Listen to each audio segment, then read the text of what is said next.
January was a massive month for transfers in the Canadian Premier League. Every single team making moves as teams prepare for the 2025 Canadian Premier League season. And every team, bar Cavalry, had big moves to talk about in January. So we're going to jump right into it. We're going to start out West Pacific and go all the way to the East. These are the biggest transfers for each team and the big key moves of January 2025. Pacific FC spent January getting the band back together. First, they bring back Marco Bustos. After 2 years of Värnamo in the Swedish top division, Marco Bustos returns to Pacific FC, where he won the 2021 Canadian Premier League Championship. Bustos was a key part of that team's offense and a key part of that team's attack, and Pacific never really replaced his abilities as an attacking midfielder after he left at the end of the 2022 season. Bustos back to Pacific after 2 solid years in Sweden is a massive addition for Pacific for this upcoming year and is a huge boost to both their midfield and their attack after they never really recovered from losing both him and Aparicio. In addition to Bustos, Pacific brings back Kadin Chung, the left back turned into a sort of defensive midfielder for Vancouver FC. Chung comes back to Pacific after spending a few years with Toronto FC and MLS and then Vancouver FC in their first 2 seasons of existence. Back to Vancouver Island, Kadin Chung was again another player who was a massive part of that 2021 championship and just another guy who's a veteran presence, a guy who knows Pacific well, a guy who Pacific knows well. 2 pieces with Bustos and Chung of just guys who were key parts of that 2021 run, who are back now, who both immediately make Pacific a better team. But those 2 old pieces were not it for Pacific, as they also bring in Aiden Daniels from Halifax. Aiden Daniels is a solid midfielder for the Canadian Premier League and another decent pickup. Staying in British Columbia but moving to Vancouver FC, Vancouver FC had the biggest sell-off in terms of international attention in Canadian Premier League history. 16-year-old Irish/Canadian eligible midfielder Grady McDonnell was sold by Vancouver FC to Club Bruges in Belgium for a reported fee of €350,000. Now, Grady McDonnell, after spending 1 year with Vancouver FC after being their youngest ever signing and second youngest ever player, goes to Club Bruges' academy team next, and this is a transfer that was reported by Fabrizio Romano, marking the first time that the CPL has appeared in the tweets of Fabrizio Romano and bringing global attention to the league. Now, this originally was reported as possibly being the biggest sale in league history. However, once the accounting was all done, it actually falls just below the Kwasi Poku move in the summer from Forge to Molenbeek, but this goes down as the second biggest transfer in Canadian Premier League history so far. And McDonnell is a guy who both the Canadian and Irish national teams are interested in. He's going to be in the Club Bruges Academy and his potential to go up and play for Bruges. This is a guy who will be getting international minutes sooner rather than later. And so this is a guy who has potential to right now be the biggest product the Canadian Premier League has ever produced, and already going to the Belgian first tier and a team like Club Bruges, this is the highest profile transfer in Canadian Premier League history, and Bruges is the biggest club ever that a player has directly gone from the CPL to. So best of luck to Grady McDonnell in Belgium. Hopefully he cracks that Bruges first team sooner rather than later, and he has a lot of luck in their academy system, but that is just a massive move for the overall reputation of the Canadian Premier League. Moving on to Valor FC, a Valor team that desperately needs to get better, goes and plucks off a member of the Ottawa super team. Kris Twardek has left Ottawa, leaving his contract behind and joined Valor FC. Twardek is a solid wing back or winger, adding him to a team that already has Steffan Yeates, and Valor is looking very good in the wing back situation. With Antonoglu and Twardek, that's 2 of the best wing backs in the Canadian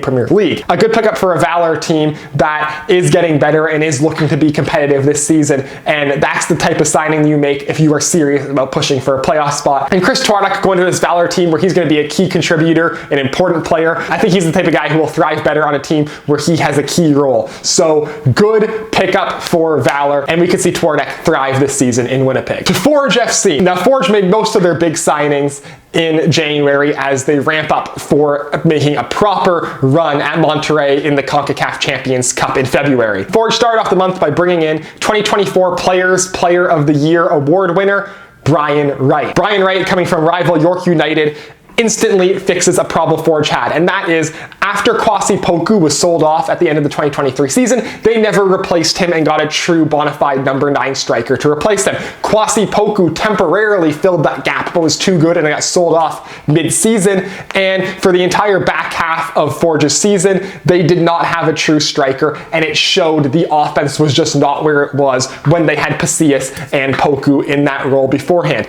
And here we go, Brian Wright is the proper number 9 striker, the proper fill-in for there. He is instantly the Golden Boot favorite on this Forge team and gives them the number 9 that they so desperately needed at the end of last season. Joining Brian Wright in going to Forge from York is a familiar face for Forge FC fans, Mo Babouli. Mo Babouli, a very good creative midfielder slash attacking player. Forge fans know what he can do. He was a big part of Forge in 2020 and 2021. He was a big part of York in 2022 and 2023. Key player and key part of the offense on all 4 of those teams, and one of the top 10 goal scorers in Canadian Premier League history. Now, Babouli joined this Forge team kind of is telling of the Badibanya situation. For those who don't know, Benny Badibanya was listed as being returning to Forge, as they claim they picked up his option, but Badibanya claims that there is no option and that he is a free agent and he is no longer with the club. And Babouli, a player who plays a similar role and a similar type of game as Badibanya, joining Forge kind of suggests that Badibanya is in fact gone,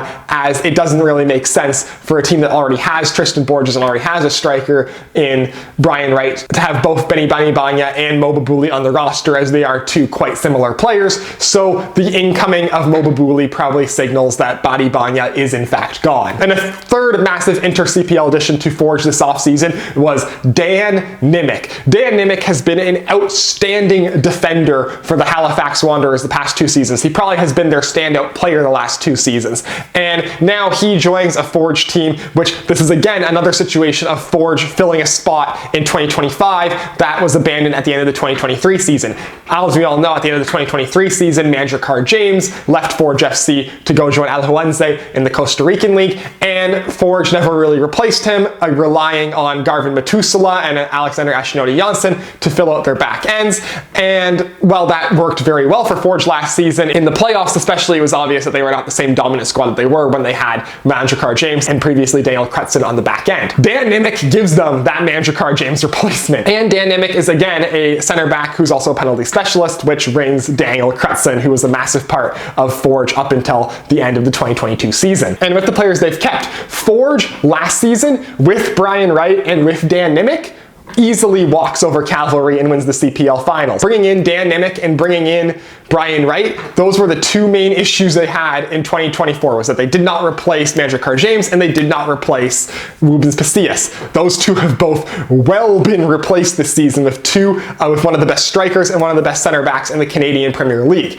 This is a Forge team that is very serious, and these signings are very serious. This might be a better Forge team than the one last year that finished first place in the regular season. And Forge was not done there, as Rezart Rama, the Albanian right back, was brought back to Forge after spending a year in the Albanian top flight after previously winning the 2022 and 2023 CPL championships with Forge. So a lot of massive additions for Forge, as through January so far, Forge looks to be the winners of the offseason in the Canadian Premier League, and that is a scary thought given that coming into the offseason, Forge was already one of the top 2 teams in the league. It was not without loss though, as Garvin Metusala left the team to go to the Colorado Springs Switchbacks, so the back end is not completely insane, but with Dan Nimick and Alexander Johnston, it is still very strong. Now moving up the road to Toronto, to York United. York has had a very interesting offseason. They've lost a lot of players, but they've also signed a lot of players. Probably the team with the most inter-CPL moves, both in and out, combined. So far, York United is. To start off with, York brings in Gabriel Bitar from Vancouver. Solid offensive pickup for York. This is a guy who has been very good, consistently providing 5, 6, 7 goals a season in the Canadian Premier League. Instant Mo Babouli replacement right there with Gabriel Bitar, and a solid add to the offense. An interesting tidbit of that transfer though is it's technically a trade, with Vancouver FC taking York's first round pick in next year's CPL U Sports draft in return.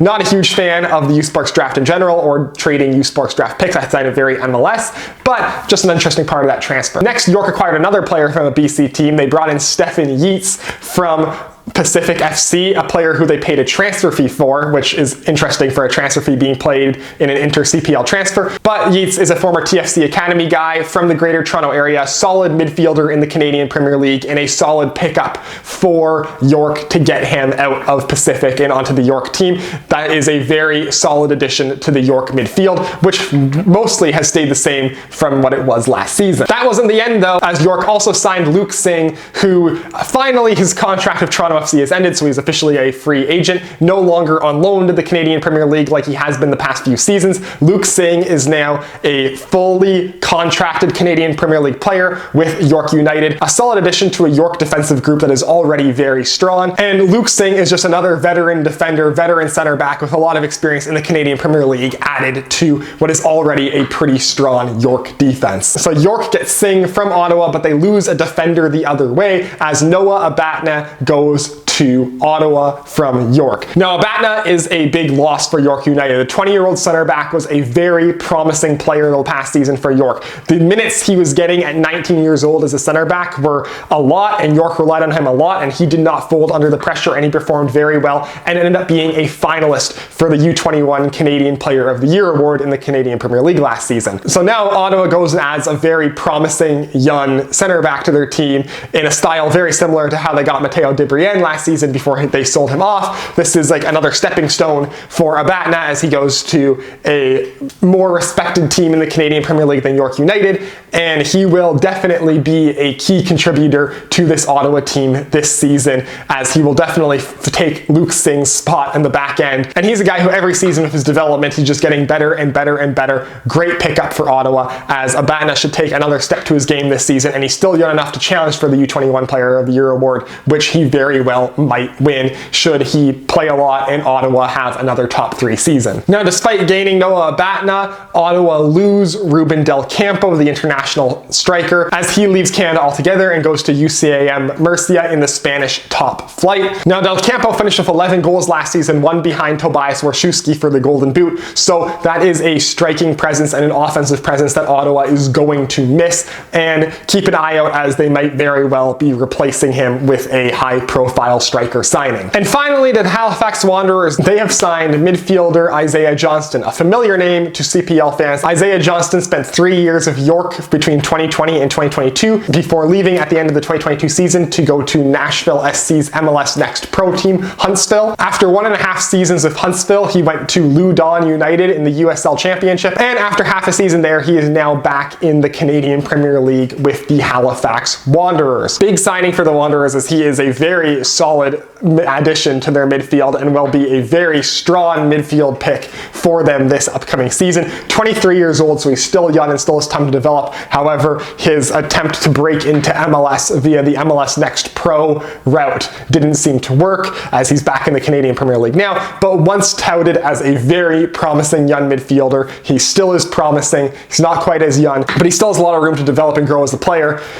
Good signing for the Wanderers, another little piece to their midfield. And that's the team too, with the additions of Yesley, Mayer Jaguar, and now Johnston, is starting to look like a pretty solid team after a disappointing 2024 season. So there you have it. Those are all the biggest moves of January in the Canadian Premier League. Forge is loading up. York is doing a lot of little moves. It's going to be very interesting to see what happens there. Pacific's getting the band back together. Everyone is making big moves, and there still is a lot more to be made, as every team is starting to get a little closer to seeing how their full squad is going to look for the 2025 season. We got one more big month of transfers before training camps fully get underway in March, but this looks like it is going to be a highly competitive season of Canadian Premier League football. So that is for this video. As always, if you'd like to hit like, if you want to see more of my stuff, hit subscribe, follow me on Twitter, link is down below in the description, and I will see you next time.